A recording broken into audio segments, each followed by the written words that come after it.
In the heart of Africa's largest city, where urban growth never sleeps, planning remains the compass that guides development. On Tuesday, 16 September 2025, the Nigerian Institute of Town Planners Lagos State Chapter flagged off its annual general meeting with a press briefing that charted the past year's milestones and the road ahead. The chairman of the Lagos State Chapter Town Planner, Dele Akindele, fnitp, took the stage. With conviction, he highlighted Lagos State's unprecedented achievements in the preparation of operative development plans, Koshofe, Lagos Island, Alimosho, and Ibeju-Lekki, to mention a few. He praised government reforms from the 2019 Urban and Regional Planning Law to the Certified Accredited Professionals Program. He also stressed the need for the quick implementation of these plans, ensuring they move from paper to the people, from design to impact on the physical environment. It is a great honor for me to welcome you all to today's press briefing, an event marking the commencement of our 2025 annual general meeting. As you may all be aware, the vision of the Nigerian Institute of Town Planners is, and I quote, to be in the forefront in the provision and sustenance of a functional environment, while our mission is to see man as the beneficiary of all developmental activities and to ensure for him an environment which is livable, healthy, friendly, efficient, and economically viable through ethical, professional, training, and practices that is responsive to the needs and societal dynamics. In other words, as one of the professionals in the built environment, our focus is on many elements of the society, but two are germane: the people, that is the citizens, and the environment. In today's press briefing, we would like to address some major issues which are of public importance. One, acknowledgement of the unprecedented achievements of the Lagos State government in preparation of operative development plans, otherwise known as ODPs. The Nigerian Institute of Town Planners Lagos State Chapter, which to express its gratitude to the Lagos State government for the significant investment on the preparation of operative development plans in the last 6 years. The state has continued to show its leadership in urban development in the preparation of development plans of various hierarchies. This is in tandem with global practice and United Nations Sustainable Development Goals, SDGs, as provided in goal number 11, that is sustainable cities and communities. However, we are very much concerned with the level of implementation of these plans. As good as these plans are, if they are not properly, timely, effectively, and efficiently implemented, they will not have the expected impact on the people and the physical environment they are meant to make better. We therefore implore the state government to establish appropriate agencies for the implementation of these laudable plans. In implementing these plans, government should consider the involvement of the private sector investors who are known to drive the business components of the plan's implementation.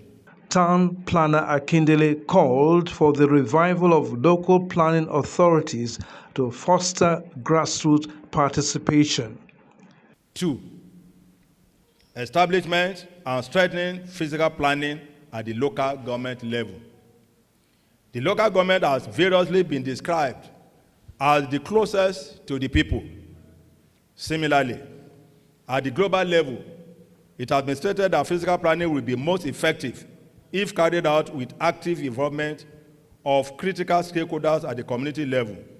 In other words, in Nigeria and Lagos State in particular, Successful, rewarding, and equitable and inclusive planning is assured with the involvement of local government. At present, local government areas and the local council development areas in the state play little or no role in physical planning administration. The operative, legal, and institutional framework has not permitted this. There are indications that the state will fare better in physical planning with the involvement of local government areas and local council development areas. He also appealed for the reintroduction of the planning permit amnesty, which once gave thousands of property owners a chance to regularize their buildings. Lowering fees, he argued, will encourage compliance and reduce the menace of illegal development and building collapses. Number 3, amnesty on existing buildings without planning permits. It will be recalled that government officials alluded to the fact that prior to the last amnesty program, less than 500,000 buildings have planning permits in the state. With the amnesty, additional planning permits were granted. We are of the opinion that the number of existing buildings all over the state, which could be termed as illegal, is still on the high side. While we commend the state government for past efforts in this regard, we will strongly recommend that the amnesty should be reconsidered and reintroduced. Closely related to the issue of amnesty is the need to take another look at the building plan assessment fees charge. We are of the opinion that more appropriate and people-friendly rates will promote better compliance among the general populace.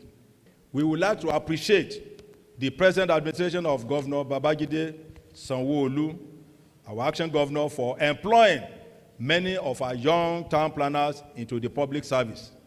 It shows the level of commitment and seriousness the government has towards the proper development and sustainability of the physical environment, not only for the present generation and population which keeps spiraling on a daily basis, but also for the urban generation. He went further to propose the creation of a Town Planner General Office in Lagos, a central figure to coordinate planning activities, much like the Auditor General or Surveyor General in their respective fields. This, he noted, will integrate the many operative plans into a cohesive vision. Issue number 4, a case for the creation of a post of Town Planner General in Lagos State. For some time now, there has been calls for the establishment of the position of Town Planner General in the public sector.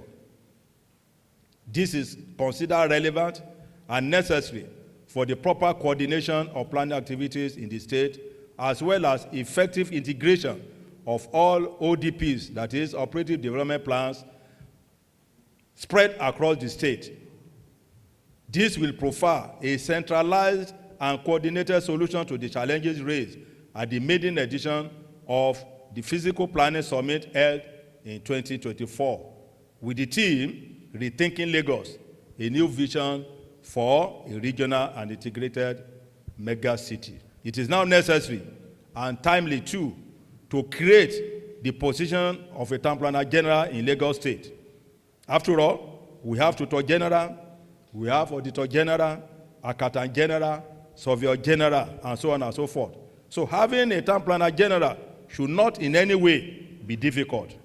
In a city threatened by climate change, he applauded agencies like SPAC and La Spema, custodians of open spaces and green corridors, while urging stronger strategies for adaptation and sustainable living. Climate change, adaptation, and green community strategies. The state has been concerned with climate change issues through initiatives on climate action plan, resilience plan, and sustainable strategies. Its population and roles as the manufacturing and commercial hubs of the country and even the West African sub-region have aggravated the risk of climate change impact.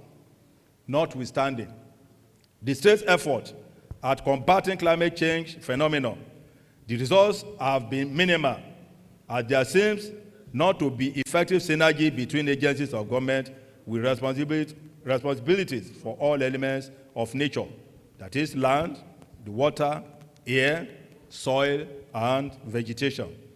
This has led to the reduction in the green value of the city and state of Lagos. Rather than promoting green spaces, actors in the environment have been involved more in its degradation. Public open spaces have been taken over by illegal development and vegetation, with negative implications on the aesthetics of many areas in metropolitan Lagos. The state government should be commended for the establishment of LASPAC, that's the Lagos State Parks and Garden Agency, and lately LASPEMA, for effective and efficient management of open and incidental spaces within the state in compliance with approved operative physical development plans. Yet, he voiced concern over practices by the Ministry of the Environment, sealing sites and demanding environmental impact assessments even for existing buildings. This, he said, contradicts planning regulations, urging governments to intervene for harmony among agencies. The requirement for environmental impact analysis, EIA, on buildings under construction in the state by the Ministry of Environment.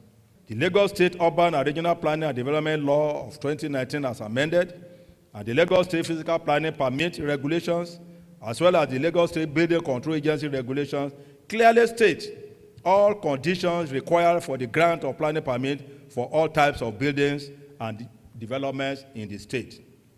However, it has been observed in recent times that Office of Environmental Services in the Ministry of Environment, relying on the purported provisions of Environmental Protection Law 2017, has been serving notices and sealing building construction sites and demanding for the preparation and submission of environmental impact assessment report, even for already existing buildings.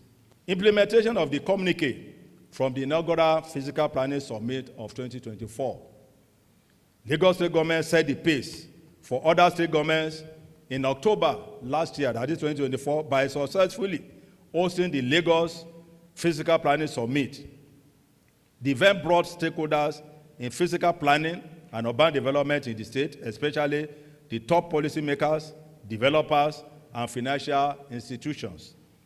The presence and profound pronouncements of the past and city governors at the summit reflected the significance of the summit. We heartily congratulate Mr. Governor on this feat. Salient issues on infrastructure development, risk management, finance, public and private partnership, legal and institutional arrangements, capacity building, and implementation were discussed by eminent participants across the globe. One of the submissions in the summit was the key role of urban planners in the sustainable development of the city and, of course, the Lagos State as a whole. Nigeria's Town Planner Lagos State Chapter is using this platform to call on Lagos State government to revisit the recommendations in the communique and implement them in the interest of the citizens of the state. After this briefing, the chairman faced the press.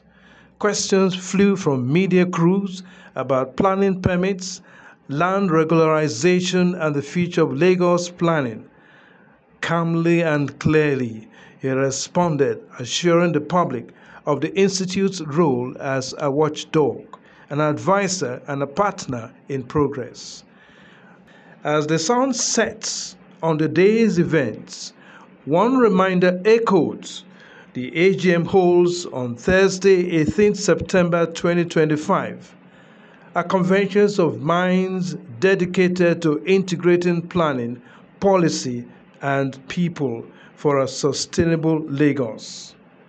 Finally, gentlemen of the press, I want to inform you that our 2025 annual general meeting holds this coming Thursday, 18th of September 2025, at Funflex Event Center, situated along CMD Road at Shagisha. The theme for the AGM lecture is Town Planning and Investment Opportunities in Lagos State. We expect that this theme should be of interest to government, all professionals in the built environment, and the investing public, both local and international. The conversation continued at a symposium coordinated by Town Planner Salaka Okonla, where professionals dissected the challenges and charted strategies for effective policy implementation, grassroots involvement, and sustainable urban futures. Well, that's a good day for us to celebrate the chairman of NITP Lagos State Chapter along with his team and listen to the progress report of 1 year anniversary of that executive council. So far, we know the executive has been working, and part of the program this morning is just to address the press. That's purely NITP State Chapter's program, but as collaborators, definitely Atocon is taking a role because planning in Nigeria is standing on 3 legs.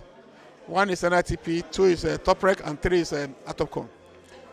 We are not handing over today. We are transiting into our 2nd year. Well, majorly, it is the institute building that secretariat, we are taking it from the 4th floor to the 7th floor, and the building is still growing anyway, and that is one of the major achievements that we have recorded. And furthermore, the building is located along as Beefy Road. So Joseph Aogbemi House. Thank you very much. Annual general meeting is an annual event, and in some cases supposed to be celebrated as an anniversary of our general meeting, where we have elections. We also discuss about the present and the future of the profession and the welfare of members of the institute, and the importance of this lecture in particular is to look at the investment opportunities. And when we say investment, we are talking of how we can get a return on whatever we are putting into investment. NITP Lagos State Chapter typically kicks AGM in with a press conference, which we've done today. The AGM is a 2-day event, and we hope today's will be a very fitting start for the next couple of events, which after this we're going to have a symposium. Then on Thursday, we have the opening ceremony in the morning and the AGM proper later in the day in the afternoon. It's promised to be an event where the ESCO report is. Okay, my name is Town Planner Idris Bashiru. I'm the coordinator of the Young Planners, NITP Young Planners Forum. We are here for the press briefing of the chairman, Nigerian Institute of Town Planners Lagos State Chapter, talking about the state of the profession, especially in Lagos State, what is happening currently as a profession, and the outcome of this, and what we hope that this will give birth to is more development, also for the government to see the planning profession as a solution-oriented profession that will continue to make our environment livable and also sustainable. This report was compiled and presented by Cable Plus Property Media, educating, guiding, empowering landowners and developers.